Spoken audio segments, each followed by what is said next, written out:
On the show, I've said before that I will talk about anything. Today is one of those days where I'm going to talk about a not so comfortable topic, which is suicide. It has been on the hearts and minds of some of you. You've asked for help, so hopefully I can give you some.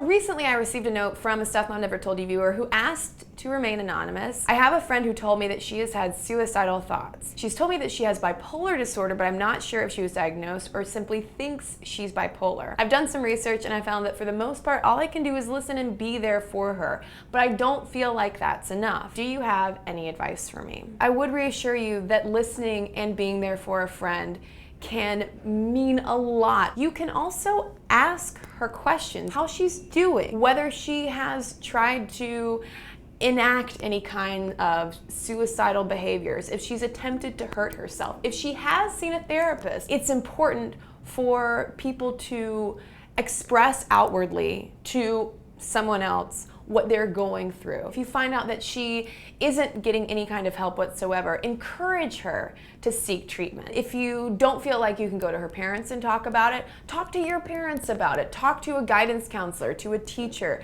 to an older friend, someone who might be able to set her up with resources, someone professional that she can talk to and really work through the kinds of issues that are perpetuating these kinds of suicidal thoughts that she's telling you that she's having. But that isn't to devalue the importance of listening and being there for her. But it's important to get her talking in the first place. Also got a comment from Sunlight Dawn. About a month and a half ago, someone very dear to me tried to take her own life and then hid it from me for nearly a week. It was really unexpected and I suffered a mental breakdown from the event as well. Life's sort of back to normal, but I feel kind of at a loss as to what to do. The less the subject comes up, the more relaxed I am. I don't feel like acting as though it never happened is the right thing, but at the same time, I don't really know what I'm doing and I want to do something that will be beneficial for both of us.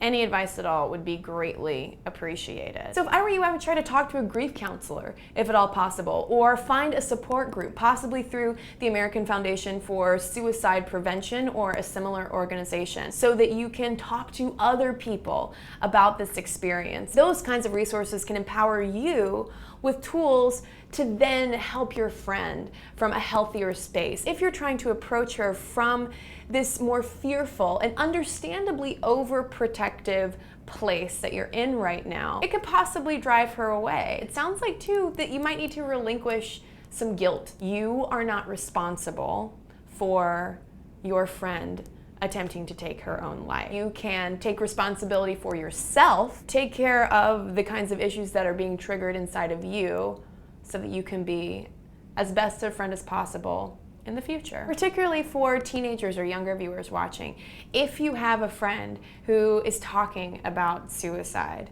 the three most important things that you can do for that person are first to ask how they're doing, how they're feeling, whether their parents know what's going on, whether they've attempted to hurt themselves. Listen to what they say. Don't simply try to talk them out of anything. Your job is to merely ask and listen. And then you need to tell someone. If your friend tries to swear you to secrecy, to not tell anybody that they are feeling suicidal, that is not a secret that you need to keep. Talk to a guidance counselor, talk to a teacher, talk to a trusted adult, someone who can get your friend help. Even if you feel like you might be endangering that friendship by betraying that kind of trust, it's more important that your friend gets help than you keep this potentially life-threatening secret. If you think that your friend is in danger of taking his or her own life, you can call 911, you can call a suicide hotline, you can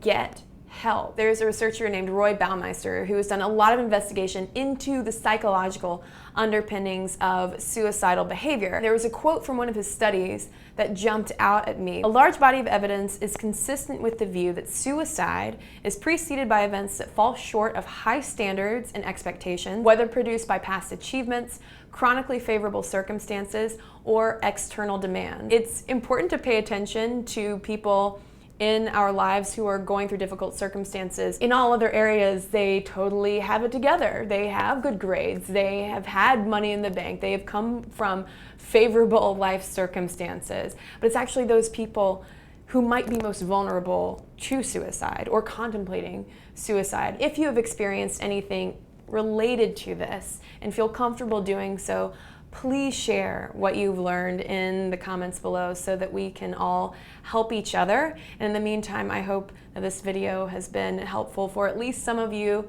out there as well. Thanks everybody, and stay safe.